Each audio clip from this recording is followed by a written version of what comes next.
Patch 10.2 is here, so I wanted to run through a few add-ons that will hopefully make your experience in the patch better. The first add-on for us to talk about is going to be called Plumber, and this is going to have a few quality of life features in it, but the main one that we're interested in is the features around the Emerald Bounty. It's going to do a few things. First of all, when you approach the seed, it's going to have this little bar that will pop up, and you can click the seed and it will plant the seed. So it's going to show you all of your seeds and how many of them you've got, and you can plant whichever one by just clicking it. It's also going to show you on the map this little timer once you've planted a seed. It's going to be a timer ticking down so you can see how long left on that seed in particular, and ones in the various areas that you scanned as well. Not only that, but when you click on the seed to contribute, it's now going to give you a much more pleasant UI, and honestly I wish more stuff like this was implemented because it's a lot more immersive, it's less intrusive. When you click it currently on live, you've got this ugly big box that pops up and it just doesn't feel nice. So much of it is wasted space as well. While this one just looks very clean and pleasant, so overall just a very cool add-on, and it makes the whole Emerald Bounty system just more of a pleasant experience. The next add-on for us to talk about is called Narcissus, and this is actually made by Peter O'Dox, who made that previous add-on. So this guy is extremely skilled at making very cool add-ons, so I thought we might as well talk about his other add-on as well. This one I wanted to talk about in particular because a lot of people love being in the Emerald Dream. The new transmog sets are cool, there's a lot of cool NPCs there, and Narcissus has a really good feature of allowing you to get a really nice photo. So if you want to take some really cool screenshots of all the cool stuff you've collected, then there's no add-on better than this one for the job, honestly. So first of all, we have this feature of when you click your character info, you're going to get this really immersive kind of character overview showing you your gear, your stats, all that kind of stuff. So if you just want a more immersive character screen, then you're going to get it with this add-on. But not only that, if we click the photo mode, it's going to take you into this really crazy looking photo mode. There's tons of stuff you can do with it. You can set the background if you want to just do like a green screen. You can pull in NPCs, you can change your gear, you can have like special spell effects and stuff. You can change the lighting, the darkness, and give it a more cinematic tone. There is tons of stuff you can do with this to get really good looking photos, and honestly it takes a bit of skill to kind of go through all the settings and understand what does what to get that perfect screenshot. But by default you can take some pretty cool stuff, and if you're willing to learn the add-on, you're going to be able to take really kind of cinematic and screenshots that look like they've been done by kind of like the WoW dev team or stuff. So if you want to take cool screenshots in the Emerald Dream, definitely pick up this add-on, definitely worth learning. And then there will be a few other features it does as well, but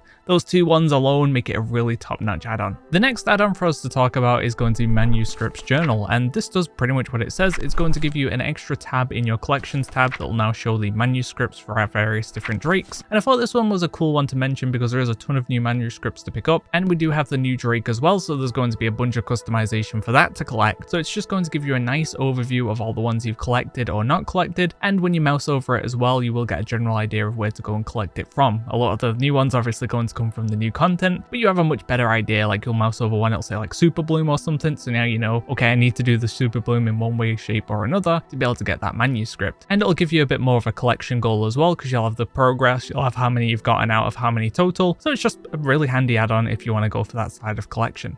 I am making the push towards 100k subscribers, and there's going to be cool stuff going on and giveaways as we progress towards that benchmark. So if you do enjoy the videos, then don't forget to subscribe. The next add-on to talk about is called Immersion, and once again I'm really kind of digging into this. The zone is cool, so we might as well enhance that as much as possible, and Immersion is one of those add-ons to do that. There is a ton of quests and side quests to do within the Emerald Dream, and Immersion is going to make that experience better, because when you click on an NPC now, you're not going to get that standard kind of box with a wall of text. Instead it's going to feel like you're kind of having more of a conversation with the NPC. You'll get a little window, it'll scroll through the text, and there's a ton of customization you can do here as well. We can increase the speed that the text goes through. If you read faster than it's giving you the text, then we can improve that. We can make it so it only moves to the next one once you click, and you can change the way the kind of boxes appear, the colors, how much of your UI is shown, all that kind of stuff to change how immersive you want it to be. So if you really want to feel like you're immersed into the Emerald Dream and the content of the patch, then this is definitely one add-on to help you do that. The next add-on up is called Events Tracker, and what this is going to do is add a little bar to the top of your kind of like quest log, and it'll show you all the different timers for the different events within the patch. So you'll see the Super Bloom, but you'll also see some of the older ones as well, like time rifts, things like that, and we can right click on them and we can hide the ones that aren't relevant to us. The reason I thought this was a cool add-on, sure there are Weakauras that do similar, but this one feels more like it's part of the UI, so it's once again a bit more immersive, and it's helpful as well because a lot of these old events are really good for gearing your old characters now, because they actually boosted the item level of some of these events if you didn't know. So from events like the Dream Surge and Time Rifts, you're going to be able to get that Explorer gear, but once a week as well, you're going to be able to get that Adventurer gear, which can go all the way up to 450, I believe. So you're going to be able to get some pretty powerful pieces on your ult by keeping track of these events and doing them, and this is an add-on that will help you do that. The next add-on to talk about is AdiBags, and there are a few different bag add-ons that are pretty good, like Bagnon and stuff. One thing I like about AdiBags though is the fact that there's a bunch of plugins that are consistently made for it that just make it a much better quality of life add-on, and it seems to break a little bit less as well. There are a bunch of times with things like Bagnon where it just breaks, but in particular what I wanted to talk about was AdiBags and the Emerald Dream plugin. So we can get the Emerald Dream plugin, and what that is going to do is kind of sort your bags and only show the items that come from the Emerald Dream in particular. It's not going to have everything, like the gear pieces are still going to be under armor, but your seeds and your rep tokens and all that kind of stuff is going to be in its own little section now, which makes things a ton easier because there's a bunch of items in the zone, right? You're just going to be getting thrown rep tokens, thrown transmog pieces, thrown this, thrown that, and this is just going to allow you to kind of sort and organize your bags and understand what is from the new content and what it does. So definitely would recommend it. Plus AdiBag has a ton of customization as well, so if you like to have your bags kind of sorted with specific kind of items in specific areas, then that is going to make life a lot easier for you too. So just customize it to how you want it, and AdiBags will probably save you a lot of trouble and headache. The next add-on I'm going to talk about, a lot of people get a bit disgusted when you talk about add-ons like this, but I think it's pretty useful for how things are currently in the patch. And that is going to be Hekili's Priority Helper. Now, with character leveling being pretty damn fast, there's a character boost that'll take you to 70 with 424 item level. Gearing is very quick as well. You can get a character to like 440 in a day or two. So just getting a character ready to play is very easy right now in the game. So there's going to be a bunch of people trying out classes they've never played, specs they've never played, and a Priority Helper is a great help for that. Like, it's not something I recommend for mastering the game, but when you're jumping into a spec or something that you're not as confident with and you're focusing on the content itself, you're trying to dodge swirlies, all that kind of stuff, it's a bit harder to figure out what buttons you should be pressing. You can read a guide, but a guide's only going to take you so far. So something like a Priority Helper will just give you that visual idea of like, okay, maybe you should be pressing this in this situation, maybe you should be doing this now, and it just gives you that bit of an idea of one less thing to think about, so you can start getting those spells into muscle memory. You can start thinking, okay, this button is good here,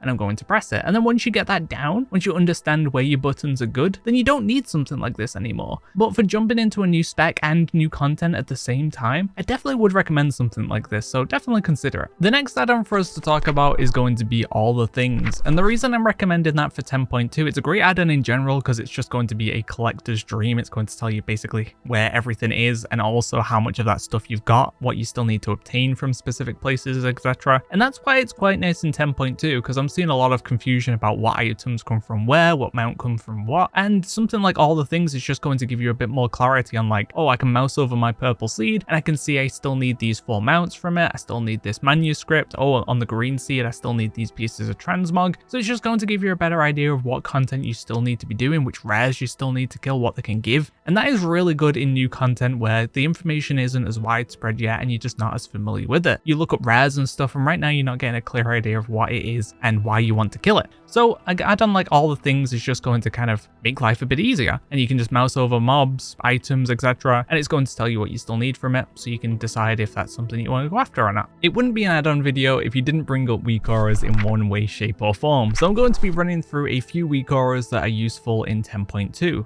The first of these Weakauras will be this Dream Energy Bar, and what this is going to do is show your current progression towards your next Dream Infusion, so you can Dream Infuse a pet or mount. This is useful because you can see this bar regardless of where you are instead of having to go to the main camp, and you can overcap on your Dream Energy too. Say you only need 10 more and you do something that's worth 1,000, you're going to waste 990 Dream Energy. So this is useful so you know, okay, I'm close, I can do little objectives like world quests and stuff, get myself capped, go get my Dream Infusion, and then carry on gaining energy. The next Weakaura up is called Dream Wardens, and what this is going to do is put a icon on your map where your kind of renown stuff would normally be, and it'll just show a nice little progression bar showing your current renown and your progression towards the next renown, so a nice little visual thing to have. The next Weakaura is Voz's list for Guardians of the Dream, and this is going to give you a bunch of objectives on the side of your screen for stuff that you can still do. So it's going to show you treasures are missing, or rares that you still need to kill, or quests that you can do. It's just going to give you a nice handy list of stuff you can do. If you're missing anything for reputation or gear, etc., then now you will know.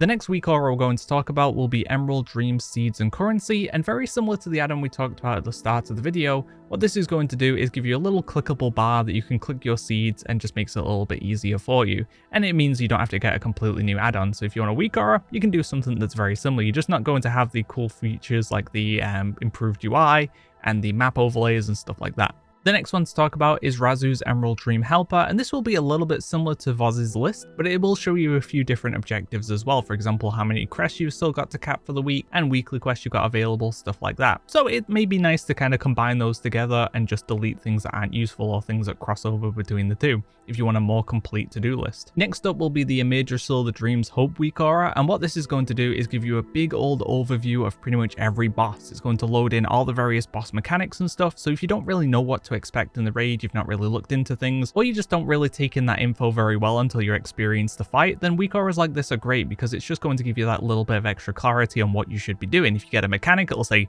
take that out or stack or group, and it's just going to help you ease into the fights a bit better. These Weakauras are always really good to have, even if you're more experienced in the raids as well. And very similar to that, we'll have the Dragonflight Dungeons Weakauras, and this is going to do a similar thing where for all of the Season 3 dungeons, it'll just give you a little bit of a better idea of what to do on the trash and the bosses. Especially with some trash mobs, you don't really see what they're doing or know which casts are important, and Weakauras like this will help you understand more what you should be interrupting, what you should be doing with certain mechanics, etc. So definitely worth having while you're learning the content.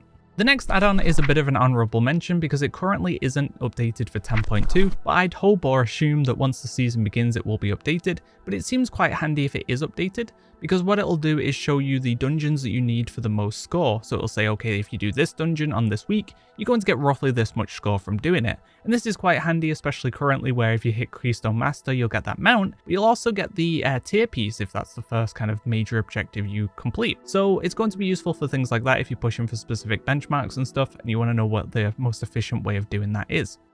That does bring us to the end of the 10.2 add-ons video. Hopefully you found some of these add-ons useful and you're going to use them on your 10.2 adventures. If you did, let me know down below. And if you have an add-on you'd like to recommend as well, let people know as well so they can check it out too. Outside of that, thanks for watching guys. See ya.